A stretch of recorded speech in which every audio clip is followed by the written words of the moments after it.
দাদা তোমরা এখানে একটু অপেক্ষা করো, আমি ভেতরটা ভালো করে দেখি। ঠিক আছে তুই যা, এই তোর এখানে রাখ।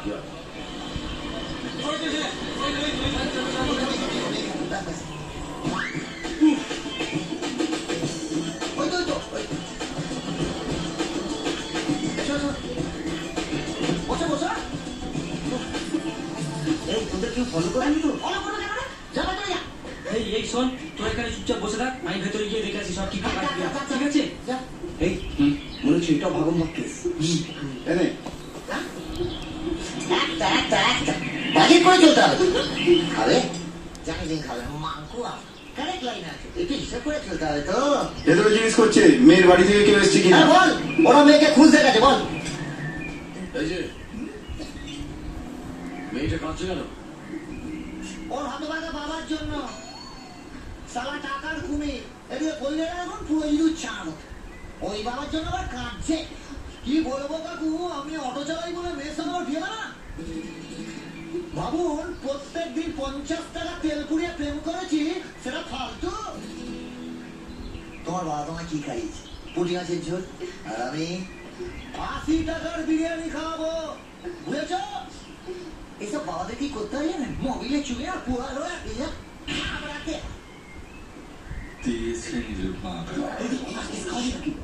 এভাবে একটা মেয়েকে বাড়ি থেকে বের করে আনতে তোমার লজ্জা করলো না? শুনুন কাকু, বাঙালিরা আর যাই করুক না গো, জমিয়ে লাইনটা মারতে জানে, বুঝলেন? আর তার শেষ দেখে ছাড়ে। বাড়িতে কেউ লাইন টাইম মারলে জিজ্ঞেস করে দেখবে, এই যে মামনি লাইন টাইম মারো।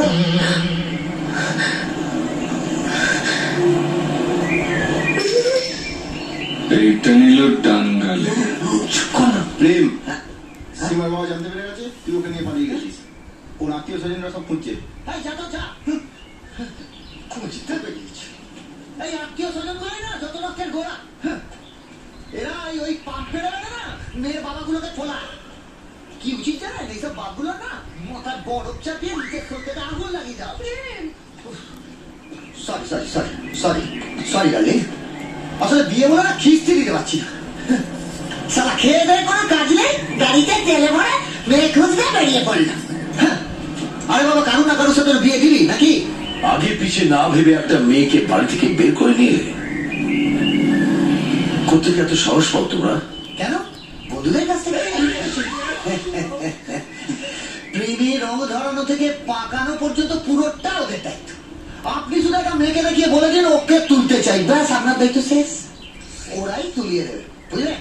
তারপর ধরুন প্রথমে সিনেমা হল, সিনেমা হল থেকে তারপর পার্ক, তারপর ধরুন পার্ক থেকে ম্যারেজ রেজিস্টার অফিস, পুরো রাস্তাটা ওদের ছকা। এমন বন্ধু চোখের সামনে পড়লে না মেরে রেল লাইনে শুয়ে দেবো। মেরে দেখ, মেরে দেখ, পেছনে না মিডিয়া চালিয়ে দেবো, পুরো গোষ্ঠীর ষষ্ঠী পূজা হয়ে যাবে। মনে আছে? হ্যাঁ, একবার হয়েছিল, সরকার একটা খুঁটি পর্যন্ত কেটে দিয়েছিল।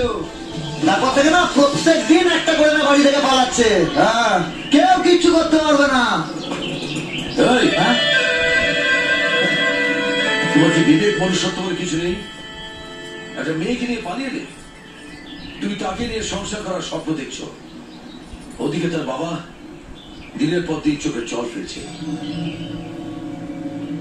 বাবারা মেয়েকে কষ্ট করে মানুষ করে, আর তোমাদের মতন কেউ এসে তাকে নিয়ে পালিয়ে যায়। একটা বাবার যে এটা কতটা যন্ত্রণাদায়ক সেটা বুঝো।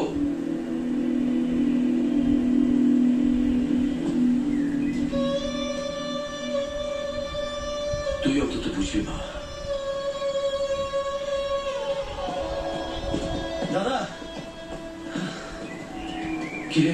দাদা রেজিস্টার অফিসের ভেতরটা খুব ভালো করে খুঁজে রেখেছি, ওরা কেউ নেই। কেউ নেই না। চল এখান থেকে, চল চল চল।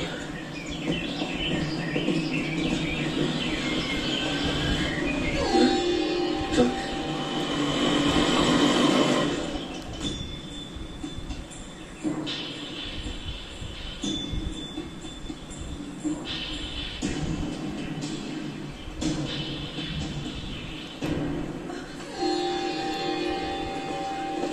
চলো না, আমরাও একটা অটো নিয়ে প্রেম করে আসি। এই আকার গোল্ডদের সামনে প্রেম করতে কি ভালো লাগে? বাবা, কেউ বাবাকে নিয়ে? আরে যাও বল গেছে যাও ঠিক স্যার আমি বোঝাচ্ছিলাম স্যার একদম রাস্তা মাঝখানে দুমদাম করে দাঁড়িয়ে পড়বে না সামনে রেজিস্ট্রি অফিস আর যে দেখে হাত ধরে টেনে দিতে চল এই তোরা খাওয়া দাওয়া করে নে টায়ারে খাওয়া ঠিক আছে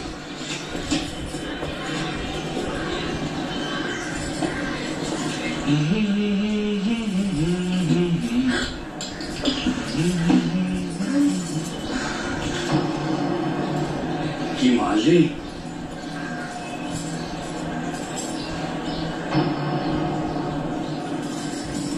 আরে দোকান খুলে গেছে।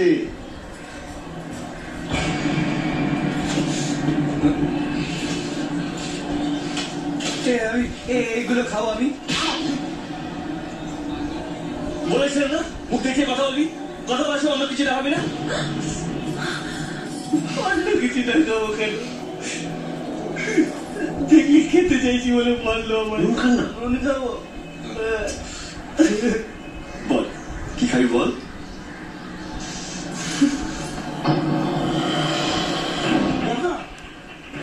অটো করে কবিতা চলে যাচ্ছে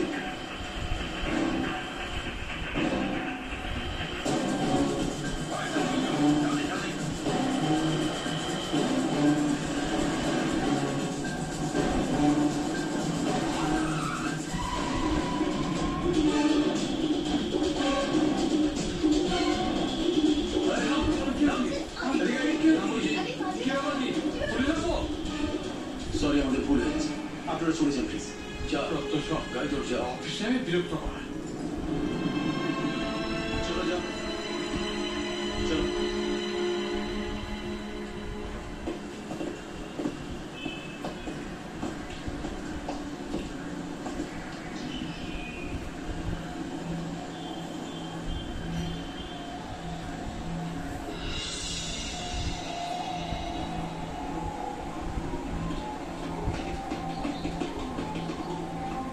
আচ্ছা এখানে একটা মেয়ে বসেছিল দেখেছেন? হ্যাঁ স্যার ছিল একটু আগেই চলে গেছে কোথায় গেছে জানি না চলে গেছে।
মারুতি?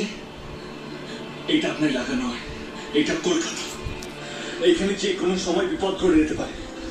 আজকে যদি ওর কিছু হয়ে যেত, আর এই যে তুমি কি ভাবো তুমি নিজেকে?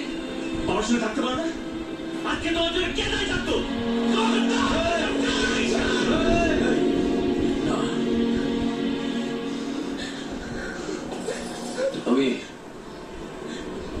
আমি আমার মেয়েকে খুব ভালোবাসি। চলে গেছে তো, তাই মাথাটা ঠিক নেই। তোর গাড়িতে যা, চল।